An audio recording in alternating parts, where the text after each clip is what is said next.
Hi hello ನಮಸ್ಕಾರ ಎಲ್ರಿಗೂ. ನಾನಿವತ್ತು ಹೈ ಪ್ರೋಟೀನ್ ಲಡ್ಡು ಹೇಗೆ ಮಾಡೋದು ಅಂತ ತೋರಿಸ್ಕೊಡ್ತೀನಿ.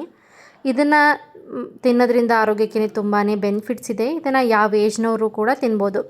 ಇದನ್ನು ಮಾಡೋಕ್ಕೆ ನಾನು 1 ಕಪ್ ಬಾದಾಮ್ ತೊಗೊಂಡಿದ್ದೀನಿ, 1 ಕಪ್ ಸನ್ಫ್ಲವರ್ ಸೀಡ್ಸನ್ನು ತೊಗೊಂಡಿದ್ದೀನಿ, 1 ಕಪ್ ಪಂಪ್ಕಿನ್ ಸೀಡ್ಸನ್ನು ತೊಗೊಂಡಿದ್ದೀನಿ, 1 ಕಪ್ ಫ್ಲ್ಯಾಕ್ಸ್ ಸೀಡ್ಸನ್ನು ತೊಗೊಂಡಿದ್ದೀನಿ, ಸ್ವಲ್ಪ ಕ್ಯಾಶ್ಯೂಸ್ ತೊಗೊಂಡಿದ್ದೀನಿ, 4ರಿಂದ 5 ಏಲಕ್ಕಿ ತೊಗೊಂಡಿದ್ದೀನಿ ಮತ್ತು 1 ಕಪ್ ಡೇಟ್ಸನ್ನು ತೊಗೊಂಡಿದ್ದೀನಿ.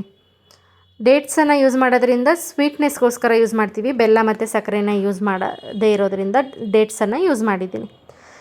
ಇದನ್ನು ತಿನ್ನೋದ್ರಿಂದ ಬಾಡಿಗೆ ಏನೇನು ಬೆನಿಫಿಟ್ಸ್ ಇದೆ ಅಂತ ನಾನು ನಿಮಗೆ ಎಕ್ಸ್ಪ್ಲೇನ್ ಮಾಡ್ತೀನಿ.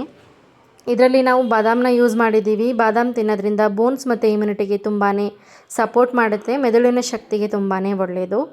ಕ್ಯಾಶ್ಯೂಸನ್ನು ಯೂಸ್ ಮಾಡಿದ್ದೀವಿ. ಕ್ಯಾಶ್ಯೂಸ್ ತಿನ್ನೋದ್ರಿಂದ ರಕ್ತದಲ್ಲಿನ ಹಿಮೋಗ್ಲೋಬಿನ್ ಮಟ್ಟವನ್ನು ಹೆಚ್ಚು ಮಾಡುತ್ತೆ, ಸ್ಕಿನ್ನನ್ನು ಗ್ಲೋ ಮಾಡೋಕ್ಕೆ ಹೆಲ್ಪ್ ಮಾಡುತ್ತೆ. ಸನ್ಫ್ಲವರ್ ಸೀಡ್ಸ್ ಬಂದು ಇಮ್ಯುನಿಟಿನ ಹೆಚ್ಚು ಮಾಡುತ್ತೆ, ಸ್ಕಿನ್ ಮತ್ತು ಹೇರ್ಗೆ ತುಂಬಾ ಒಳ್ಳೆಯದು. ಇದರಲ್ಲಿ ಫ್ಲ್ಯಾಕ್ಸ್ ಸೀಡ್ಸನ್ನು ನಾವು ಯೂಸ್ ಮಾಡಿದ್ದೀವಿ. ಫ್ಲ್ಯಾಕ್ಸ್ ಸೀಡ್ಸ್ ತಿನ್ನೋದ್ರಿಂದ ನಿಮಗೆಲ್ಲರಿಗೂ ಗೊತ್ತಿರೋ ಹಾಗೆ ಇದರಲ್ಲಿ ಒಮೆಗಾ 3 ಮತ್ತು ಫ್ಯಾಟಿ ಆ್ಯಸಿಡ್ ತುಂಬಾ ಹೆಚ್ಚಿರುತ್ತೆ.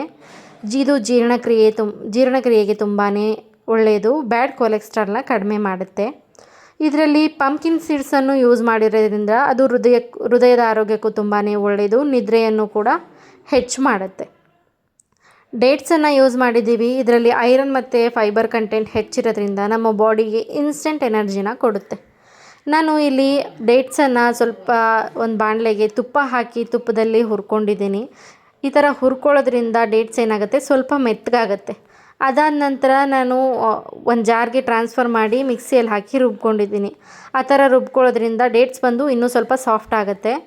ಅದಾದ ನಂತರ ಹುರಿದು ಪುಡಿ ಮಾಡಿಟ್ಕೊಂಡಿರೋದಕ್ಕೆ ಡೇಟ್ಸ್ನ ಮಿಕ್ಸ್ ಮಾಡಿ ಸ್ವಲ್ಪ ಸ್ವಲ್ಪ ತುಪ್ಪ ಹಾಕಿ ಚೆನ್ನಾಗಿ ಎರಡೂ ಕೈಯಿಂದ ತಿಕ್ಕಿ ಉಂಡೆಗಳನ್ನ ಕಟ್ಟಿದರೆ high protein laddu ready to it.